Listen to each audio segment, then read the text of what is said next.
Here's all you need to know this week in Pokemon GO. In raids, the Kanto legendary birds and Mega Lucario will continue in raids until 10 AM on Thursday, when Tapu Koko will begin appearing in 5-star legendary raids and Mega Swampert will take over in 4-star mega raids. Tapu Koko will know its featured attack Nature's Madness when caught, and when equipped with this move, it is one of the top fairy type attackers, though it lacks a fairy type fast move. Mega Swampert is the second best water type when equipped with Hydro Cannon, but is still worth using without that if you don't have another water type Mega. You can also use it as a ground type Mega if you don't have Primal Groudon or Mega Garchomp. Raids will next change on Saturday, March 22nd. The Powerful Potential event will continue from last week until 8 PM on Monday. Be sure to claim the rewards from the timed research before they expire at the end of the event. Beginning at 6 AM on Monday, a new free timed research will be active as the lead up to Dynamax Raikou. The timed research will award a Dynamax Drillbur along with Drillbur Candy, Max Particles, and more, and it's all as a way to incentivize trainers to build a team to use against Dynamax Raikou over the weekend. The active bonus of 3/4 particle cost for unlocking and powering up max moves will become active at 6 AM and last until 9 PM on Sunday. The timed research will also expire at 9 PM on Sunday. Drillbur will feature in the Max Monday hour from 6 to 7 PM, with Krabby, Darumaka, and Beldum being available along with Drillbur for the entire week. Every night this week from 6 to 7 PM, sponsored McDonald's Pokestops will have active lures, and gyms will have raid hours featuring the active 5-star raid boss. On Tuesday at 1 PM Pacific Time, the active Go Battle Leagues will become the Open Ultra League and the Scroll Cup Great League Edition. You can check the GBL schedule in-game to see what's coming up and for when the leagues change in your local time zone. The weekly Spotlight Hour runs from 6 to 7 PM on Tuesday and will feature Roselia. For 1 hour, it will be everywhere in the wild at a boosted spawn rate, and the active bonus will be 2 times Evolution XP. I've been saving these Carablast just for this occasion. Rosa Raid requires a Sinnoh Stone and 100 candy, but if you're looking for a good grass and or poison type raid attacker, it's well ranked as both types. Be sure to Mega Evolve a grass or poison type for the extra catch candy. PokeStop Showcases will end on Tuesday and Sunday at 8 PM, likely featuring event-themed Pokemon. Enter them for easy Stardust and XP, and you could win premium items. The weekly raid hour runs from 6 to 7 PM on Wednesday and will again feature all 3 Kanto legendary birds. An instant raid will appear on most gyms at 6 PM if there are players nearby with the game open. The raid will last 25 minutes, then there will be a 5-minute break before the next 25-minute raid will appear. On Thursday at 10 AM, the Festival of Colors event will begin and last until Monday at 8 PM. The active bonuses during the event will be 3-hour lures, 2-hour incense, and some additional snapshot encounters per day. Bruxish will have the chance to be shiny for the first time in GO, and it will appear more frequently when using incense, and Smeargle will have the rare chance to be shiny from snapshot encounters for the duration of the event. The shiny for Smeargle will be turned off when the event ends. There will be event-themed wild Pokemon, a free timed research, and of course a paid timed research awarding additional premium items. If you are located in India, you'll get an additional raid candy bonus, timed research, and you'll see exclusive Pikachu raids. Weekends in March feature Shadow Regice in 5-star Shadow raids, which are in-person only and do have the chance to be shiny. From Saturday, March 15th at 6 AM until Sunday, March 16th at 9 PM, Raikou will feature in Dynamax battles as part of a max battle weekend. The bonuses active during the event will be 2 times max particle collection limit, 1/4 distance to earn particles from walking, power spots will refresh more frequently, and you'll receive 8 times the usual particles from power spots. With a built-up Dynamax Excadrill or 2, Raikou should go down without much trouble. You can also use a grass type as a tank to deal some neutral damage and build the max meter. If you're up against a Raikou that has Shadow Ball, you can back out and rejoin until you see an all-electric moveset that can be more easily resisted.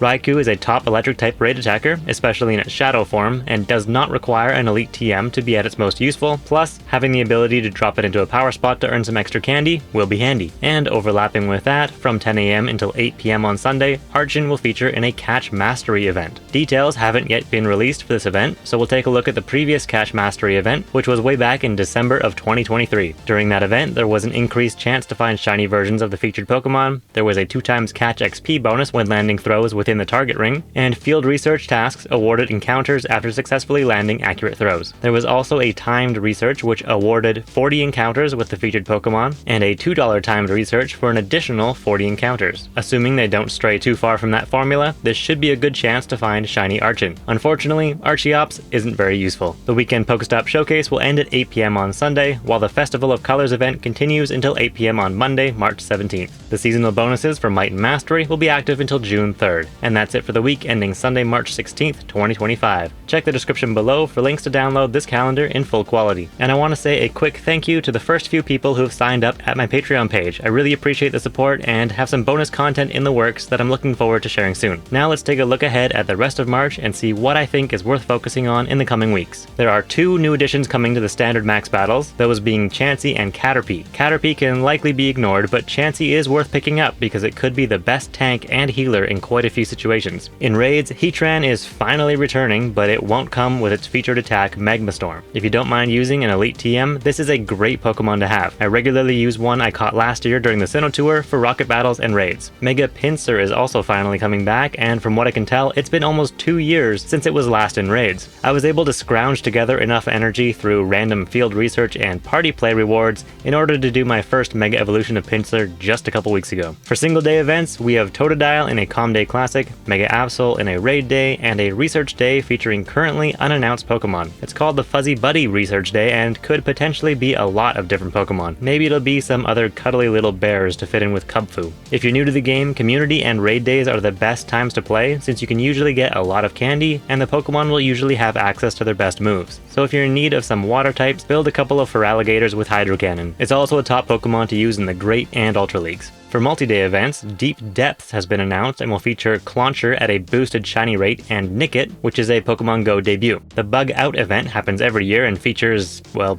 bugs. Of course, bugs are always a feature in Pokemon GO.